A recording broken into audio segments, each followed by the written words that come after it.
performing an oil drive change on an OMC Cobra.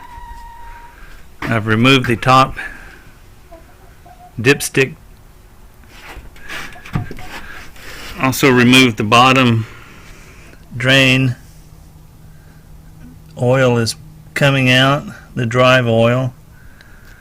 I don't see any water or other contaminants in the oil, so it's looking good. I've also removed the middle filler plug to allow air to enter so it'll drain better. Also, this is the bottom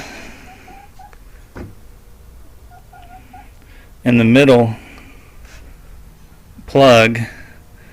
There's just a bit of contamination, metal filings on the middle plug. Can't really see it, but just a little bit. Not too worried about it at this time.